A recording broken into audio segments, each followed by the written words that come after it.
मित्रांनो, लग्नानंतर होईलच प्रेम या मालिकेच्या आजच्या भागामध्ये पार्थ आता सर्वांनाच म्हणतो, वाटलं तर मी तुमची माफी मागतो, परंतु मीच काव्याला सांगितलं आहे की मंगळसूत्र नाही घातलं ना तरीही चालेल। आता हे ऐकून सर्वांनाच खूप मोठा धक्का बसतो आणि सर्वजण पार्थकडे पाहतच राहतात। मग आता सर्वांनाच कोडं पडतं की काय बोलावं, कारण नवऱ्यानेच सांगितलं बायकोला की मंगळसूत्र घालायचं नाही म्हटल्यावर आपण काय बोलणार। परंतु वसू आता काव्याचा अपमान करण्याची संधीच सोडत नाही। ती आता लगेचच मध्ये बोलते की काय हो गुरुजी, चालेल का? जर पार्थच्या बायकोने नाही मंगळसूत्र घातलं तर तुम्हीच सांगा ना। तेव्हा गुरुजी आता लगेचच म्हणू लागतात की पार्थ, तुझ्याकडनं ही अपेक्षा मला नव्हती। अरे असं कसं सांगू शकतोस तू तुझ्या बायकोला, आणि हिला जबाबदारीचा अजिबातच भान नाहीये हे दिसतंय मला। तेव्हा काव्य रागातच गुरुजींकडे पाहू लागते, तर पार्थला समजतं की काव्याला खूप राग आलाय। मग त्यानंतर गुरुजी काव्याला सुनावतात की एक गोष्ट नेहमी लक्षात ठेवायची, लग्न झाल्यानंतर आपली मतं, आपल्या इच्छा सर्व माहेरी सोडून यायच्या, आणि इथे सासरला आल्यानंतर सासरच्या पद्धती या पाळाव्याच लागतात। आणि तू विवाहित आहे म्हटल्यानंतर मंगळसूत्रापेक्षा मोठा दागिना तरी काय असणार। त्यानंतर वसू म्हणते, काही नाही हो गुरुजी, हिनेच मंगळसूत्र मुद्दामून काढून ठेवलं असेल आणि लपवलं असेल। कारण काय आहे ना, आजकालच्या मुलींना मंगळसूत्राचं महत्त्वच माहीत नाही आणि म्हणून हे सगळं त्या करतात। तेव्हा आता काव्याबद्दल जीवा, त्याचबरोबर नंदिनीला आणि पार्थला खूप वाईट वाटतं। वसू ही तडातडा बोलून काव्याचा अपमान करण्याची एकही संधी सोडत नसते। मग त्यानंतर शेजारच्या आलेल्या बायका या लगेचच म्हणू लागतात, आम्ही ना उडत उडत ऐकलंच होतं की ह्या काव्याला ना हे लग्नच मान्य नाहीये। मग त्यानंतर दुसऱ्या काकू म्हणतात, जिला लग्नच मान्य नाहीये तिला मंगळसूत्राचं तरी काय कौतुक असणार। मग त्यानंतर लगेचच तिसऱ्या काकू म्हणू लागतात, जाऊ द्या गुरुजी, करा पूजा सुरू। आजकालच्या मुलींना ना मंगळसूत्राचं महत्त्वच कळत नाही आणि त्या आजकाल घालत सुद्धा नाहीत। मग आता काव्या एकदमच डोळे बंद करून घेते, कारण सर्वजणच तिला खूप बोलू लागतात। त्यानंतर गुरुजी म्हणतात, पूजेचा तर प्रश्न येत नाहीये, कारण मंगळसूत्र मिळाल्याशिवाय पूजा काही होऊ शकत नाही। मग आता काव्यालाच मोठा धक्का बसतो आणि ती गुरुजींकडे पाहू लागते। तेव्हा घरातील सर्वांना प्रश्न पडतो, आता करायचं काय आणि हे मंगळसूत्र शोधायचं तरी कुठे। सर्वजण नुसतेच एकमेकांकडे पाहू लागतात। मग आता लगेचच गुरुजी हे म्हणतात, शोधा, अरे शोधा, घरात कुठे आहे ते मंगळसूत्र। तर रम्या मात्र गालातच हसते, कारण तिला माहीत असतं की ते मंगळसूत्र कुठे आहे। मिथून आता म्हणतो की मी काय म्हणतो, घरात असेल इथे कुठेतरी, आपण सर्वजण शोधूयात। तेव्हा लगेचच दुसऱ्या काकू म्हणू लागतात, अहो मिथुनराव, तुम्ही तरी कुठे शोधणार ते मंगळसूत्र, घरात असेल तर तुम्ही शोधाल ना, कारण हिने जर मंगळसूत्र लपून ठेवलं असेल ना तर शोधून सुद्धा सापडेल का आपल्याला, नाही ना। तेव्हा काव्याला मोठा धक्काच बसतो आणि मग ती त्या बायकांकडे पाहू लागते। सर्वजण काव्याकडे पाहू लागतात, खरं काय खोटं काय हे कुणालाच खरं तर माहीत नसतं। त्यानंतर वसू म्हणते, अगदी बरोबर बोलली, मुद्दामूनच घालत नाहीये ही मंगळसूत्र, कारण लग्न झाल्या दिवसापासून ना नुसती आपली नाटकं चालली आहेत हिची, आणि आज काय तर हे नवीन नाटक। मग आता काव्याला अजिबात वसूचे हे टोमणे सहन होत नाही। तेव्हा ती आता रागातच म्हणते, हो करतीये मी नाटक, आणि मीच लपवलंय हे मंगळसूत्र, काय करणार आहात तुम्ही, आणि आता नाही घालायचंय मला हे मंगळसूत्र, बस। तेव्हा नंदिनी आणि पार्थ हे दोघेही आता लगेचच काव्याकडे आश्चर्याने पाहतात। मग आता लगेचच नंदिनी म्हणते, काव्या तू जरा शांत राहतेस का? तेव्हा वसू म्हणते, अगं नाही नाही नंदिनी, अगं बोलू देत की हिला जरा, आज घरचे आहेत, बाहेरचे आहेत, धर्माधिकारी गुरुजी सुद्धा आहेत, या सगळ्यांच्या समोर काव्याच्या मनात जे काही आहे ना ते येऊ द्या की सर्वांसमोर। असं म्हणून आता वसू नक्की काव्याच्या मनात काय आहे हे जाणून घेण्याच्या प्रयत्नात असते, म्हणजे सर्वांसमोर वधवून देण्याच्या प्रयत्नात, कारण तिला असंच वाटत असतं की काव्याने पार्थबरोबर संसार करावाच नाही। मग नंतर वसू पुन्हा एकदा सर्वांना अगदी समजावण्याचा प्रयत्न करते की मी तुम्हाला सांगते ना, तिला पार्थबरोबर राहण्यासाठी जबरदस्ती तर अजिबात करू नका। ही काय नंदिनी नाहीये, कारण आता हेच जर का नंदिनीचं मंगळसूत्र हरवलं असताना तर तिला केवढा गिल्ट आला असता आणि रडली असती बिचारी, 100दा माफी मागितली असती, कारण नंदिनीचं कसं आहे ना, तिला हे लग्न टिकवायचंय। पण काव्याच्या मनातूनच तिला हे लग्न टिकवायचं नाहीये. मग काव्य अजूनच रागात वसूकडे पाहते. मग आता लगेचच काय तुम्हाला सर्वांना वाटतंय का तिला हे लग्न टिकवायचंय म्हणून, असं वसू सर्व मैत्रिणींना विचारते. तेव्हा त्या सगळ्या आता एकदमच म्हणू लागतात की नाही. मग आता त्यानंतर विक्रमला खूप राग येतो. तो रागातच विचारतो की वसुताई हे सगळं बोलण्याची आत्ता गरज आहे का. मग आता सर्वजण विक्रमकडे पाहू लागतात, कारण त्याचा रागाचा पारा आता चढलेला असतो. तेव्हा आता लगेचच पार्थ म्हणतो, हे पहा अजिबात वाद घालू नका कोणी, कारण माझा ना काव्यावर पूर्णपणे विश्वास आहे. त्या म्हणतायत ना की मंगळसूत्र जिथे काढून ठेवलं होतं तिथे नाहीये म्हणून, मग असेल ना कुठेतरी मंगळसूत्र. तेव्हा आता काव्याची बाजू घेताना नंदिनीला पार्थचा खूप अभिमान वाटतो, कारण एवढं सगळं होऊन देखील पार्थ एवढ्या शांतपणे परिस्थिती हँडल करतोय हे पाहून आता नंदिनी त्याच्याकडे पाहतच राहते. मग त्यानंतर गुरुजी आरडाओरडा करू लागतात आणि विचारतात, अरे मंगळसूत्र होतं तर गेलं कुठे मग. अरे शोधा ते मंगळसूत्र, कारण मंगळसूत्र मिळाल्याशिवाय पूजा होणार नाही असं रागातच ते म्हणतात. त्यानंतर आता लगेचच पार्थ म्हणतो, ठीक आहे मी येतो ना शोधून, असं म्हणून तो लगेचच शोधायला जातो. तर पार्थ आता एकटाच आतमध्ये जातो. तर आता सर्वजण काव्याकडे पाहू लागतात. काव्या फक्त तेथे शांत अशी उभी राहिलेली असते. तर दुसरीकडे आता शारदाला डिस्चार्ज मिळालेला असतो. ती आता आरूबरोबर घरी चाललेली असते. तेव्हा लगेचच आता शारदा विचारते, काय ग तुझे बाबा निघाले आहेत ना हॉस्पिटलमधून. आरू म्हणते, हो निघाले आहेत, काही फॉर्मॅलिटीज कंप्लीट करायच्या होत्या तेवढ्या करतायत ते. बाबा हॉस्पिटलमध्ये असायचे आणि माझी एक्झाम होती म्हणून मी रोज आपली घरी अभ्यास करत बसायची, कारण काव्या आणि नंदिनीताईचं लग्न झालं म्हणून त्या दोघीही नव्हत्या माझ्या जोडीला. पण तुला माहिती आहे का अगं आई, नंदिनीताई ना रोज माझ्यासाठी काही ना काही अशी खायला ऑर्डर करत होती. तेव्हा शारदा म्हणते, 2-3दा मला भेटायला हॉस्पिटलमध्ये सुद्धा येऊन गेली ती. खरंच खूप गुणी आहे आपली नंदिनी, असं म्हणून शारदा सुद्धा नंदिनीचं खूप कौतुक करत असते, कारण सासरी आहे तरी माहेरची काळजी सोडत नाही ती. तिला जरा फोन लाव ना, असं म्हणून लगेचच शारदा म्हणते की दोघींनाही कॉल कर, कारण मला दोघींबरोबरही बोलायचे. मग आता आरू म्हणते, हो करते हा थांब, असं म्हणून ती लगेच नंदिनीला कॉल करते, परंतु ती कॉलच रिसीव करत नसते. तेव्हा आरू म्हणते, नाही ग करत ती कॉल रिसीव, मी काव्याला ट्राय करू का, असं म्हणून ती एका क्षणी थांबते आणि म्हणते, नाही नको, कारण ती फोन उचलेल आणि उगीच आपल्यावरच चिडचिड करत बसेल. पुन्हा एकदा मी नंदिनीताईला कॉल ट्राय करते, असं आरू म्हणते. मग आता शारदाच्या लक्षात येतं की नंदिनीच्या घरी ग्रहशांतीची पूजा आहे, म्हणूनच ती आता त्याबद्दल आरूला सांगते आणि म्हणते, नको करू तिला कॉल, कारण ती त्या पूजेमध्ये असेल.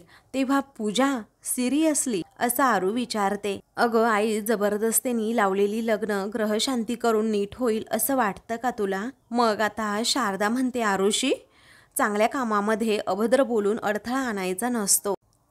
तेव्हा ओके, असं म्हणून आरू आपली गप्प बसते. त्यानंतर शारदा आता लगेचच म्हणते, आज नंदिनीच्या इथे ग्रहशांतीची पूजा आहे, ती अगदी शांततेत पार पडू देत, कोणताही कलह होऊ नये त्या पूजेमध्ये, असं मला वाटतं. अशी मनोमन प्रार्थना ती आता करू लागते. इकडे आता पार्थ अख्खी रूम शोधून येतो, तरीही त्याला मंगळसूत्र सापडत नाही, म्हणून तो रिकाम्या हाताने पुन्हा बाहेर आल्यानंतर सर्वांना म्हणतो की मी सगळीकडे शोधलं पण नाही सापडलं मंगळसूत्र. तेव्हा वसू विचारते, कपाटात. तेव्हा तो म्हणतो, नाही आहे तिथे वसू आत्या. माणिनी सुद्धा विचारते, बाळा व्यवस्थित पाहिलं ना. मग पार्थ म्हणतो, हो पाहिलं अगं आई मी व्यवस्थित. मग त्यावेळी आता वसू पुन्हा म्हणते, काय रे कचऱ्याच्या डब्यात पाहिलं का. तेव्हा सर्वांनाच मोठा धक्का बसतो. सर्वजण रागातच वसूकडे पाहतात. मग त्यानंतर रागातच आता पार्थ विचारतो, कचऱ्याच्या डब्यात कसं असेल वसू आत्या ते मंगळसूत्र.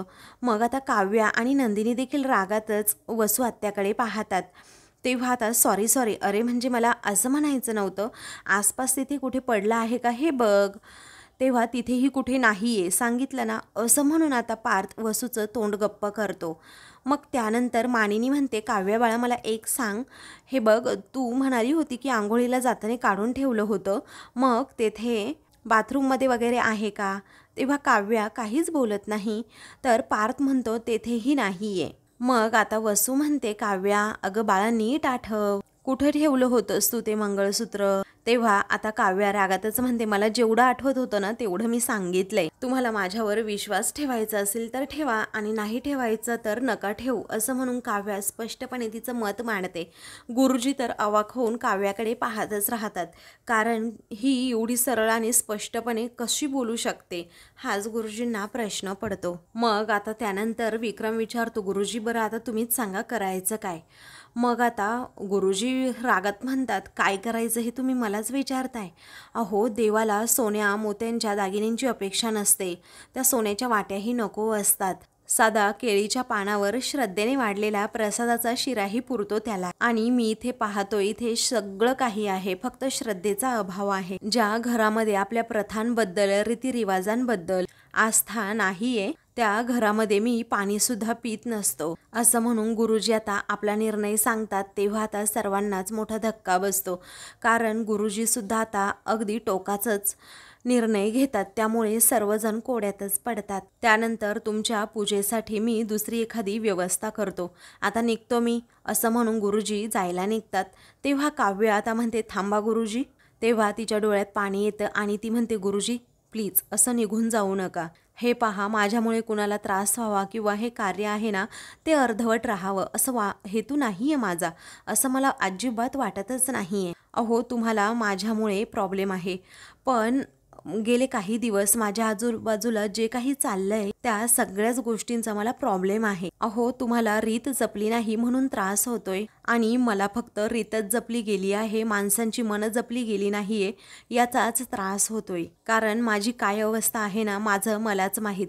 तेव्हा सर्वजण काव्याकडे पाहू लागतात, कारण काव्याच्या मनात काय आहे ना हे सर्वांना ठाऊक असतं. तर आता जीवा घाबरतो, कारण त्याला असं वाटत असतं की ही फटकळ काव्यानं कुठे काय बोलेल याचा अंदाजच नाही, म्हणून तो तिच्याकडे पाहतच राहतो. मला माफ करा, कारण तुमचा अपमान व्हावा असा हेतू अजिबातच माझा नव्हता आणि मी पुन्हा पुन्हा तेच सांगतेय, मी नाही लपवलं माझं मंगळसूत्र आणि हे मी अगदी मनापासून खरं बोलतीये असं काव्या पुन्हा पुन्हा सांगत असते. तेव्हा नंदिनीला आता वाईट वाटतं, तिच्या डोळ्यात पाणी येतं, कारण काव्य एवढी मनापासून सांगते तरी विश्वास ठेवायला कोणी तयार नाही. मग रम्या आणि वसू या दोघीही एकमेकींकडे आता पाहतच राहतात आणि गालातच हसतात. त्यानंतर आता लगेचच काव्या म्हणते, गुरुजी हे पहा, जर मंगळसूत्राशिवाय मी पूजेला बसू शकत नसेल तर मी माझ्या खोलीमध्ये जाते, मग आता तुम्ही पूजेला सुरुवात करा. तेव्हा आता लगेचच सर्वजण तिच्याकडे पाहू लागतात. मग त्यानंतर आता काव्या आपले अश्रू पुसत असते, कारण तिलाही या सर्व गोष्टींचा खूप त्रास झालेला असतो. मग आता मानिनी म्हणते, काव्या तू हे काय बोलतीये, काही पण बोलू नकोस हा. तेव्हा वसू म्हणते, अगं काही पण काय बोललीये ती, अगं आत्ता कुठे शहाण्यासारखं बोललीये, अगं आत्ता काय म्हणाली तुला माहिती ना ती, की गेले काही दिवस तिच्या आसपास जे काही घडतंय त्या सगळ्याच गोष्टींचा तिला त्रास होतोय. याचा अर्थ कळत नाहीये का तुम्हा लोकांना, कारण तिला हे बळजबरीने जबरदस्तीने झालेलं लग्नच नको आहे, तुम्ही तिला मोकळं करा नाही या सगळ्यातून, असं म्हणून आता वसू सर्वांसमोरच काव्याचं लग्न मोडण्याची भाषा करते. तेव्हा सर्वजण काव्याकडे पाहू लागतात. तेव्हा विक्रमला राग येतो आणि तो विचारतो, ताई हे असले विषय पुन्हा पुन्हा बोलण्याची गरज आहे का. अगं हे विषय आहेत ना ते गुरुजींसमोर बाहेरच्यांसमोर करण्याची तुला गरज पण नाही आहे. मग आता लगेचच वसू म्हणते, छान हां, अरे तुला ना तर माझंच फक्त बोलणं दिसतं, पण तुझ्या सोनेचा हा बेजबाबदारपणा अजिबातच दिसत नाही. तेव्हा ताई कुणाच्याही हातून या गोष्टी होऊ शकतात असं मानिनी सांगते, कारण वस्तू न सापडणं, गहाळ होणं. मग आता लगेचच पार्थ म्हणतो, गुरुजी एक काम करा, तुम्ही पूजा सुरू करा, मी आत्ता ज्वेलर्सकडे जातो आणि एखादं मंगळसूत्र घेऊन येतो काव्यासाठी नवीन. मग आता गुरुजी म्हणतात, तू काय बोलतोस हे पार्थ, अरे एखादा असा साधासुद्धा दागिना आहे का, गेलो आणि दुकानातून घेऊन आलो, कारण ते मंगळसूत्र आहे, मंगळसूत्र देव ब्राह्मणांच्या साक्षीने बांधलेलं आणि संस्कार झालेल्या मंगळसूत्राला काही अर्थ असतो की नाही. तेव्हा आता वसू म्हणते, बरोबर आहे गुरुजी, तुमचं खरं बोलताय हो तुम्ही. मग रम्या उगीच आता सर्वांसमोर महान बनण्याचं नाटक करत उगीच काव्याची बाजू घेत म्हणते की, आई अगो बस कर की, किती अजून तू बोलणार आहेस, किती अपमान करणार आहे. मग आता वसू तिला विचारते, मला सांग रम्या, तू असं बेजबाबदारपणे कुठे मंगळसूत्र काढून ठेवलं असतं का? तेव्हा रम्या म्हणते, नाही नाही, कसं शक्य आहे हे, कारण मी माझं मंगळसूत्र ना अगदी जीवापाड जपलं असतं. तेव्हा सर्वजण काव्याकडे आता पाहू लागतात.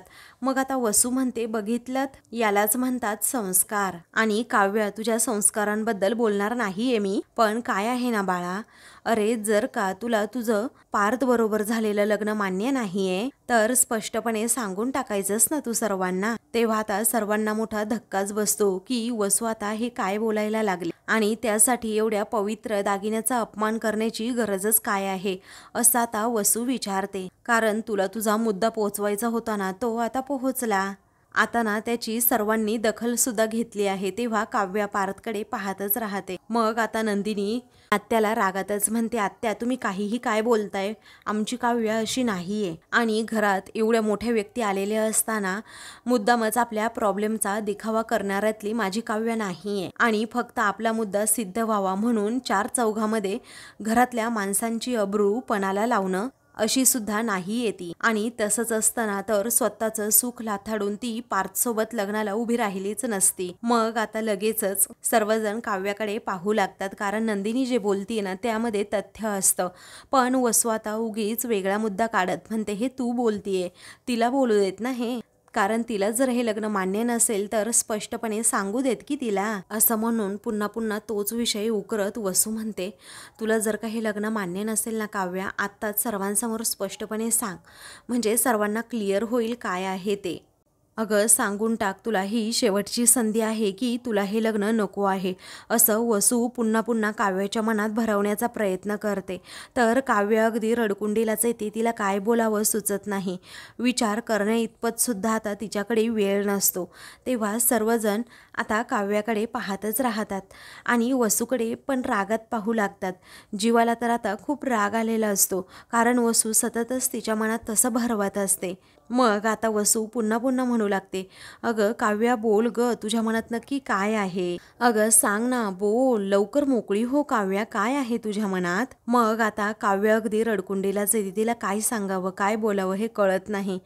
तेव्हा आता लगेचच रम्या खुश होते, कारण तिच्या मनात असंच असतं की काव्य आत्ता बोलेल की मला पार्थसोबत राहायचं नाही आहे, मला त्याच्यासोबत डिवोर्स घ्यायचा आहे.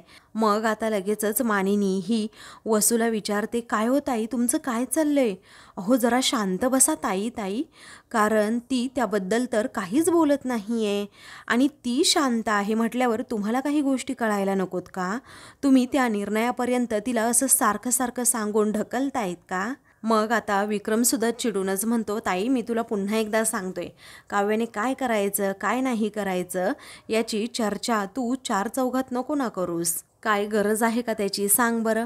मग आता लगेचच सर्वजण गप्प बसतात.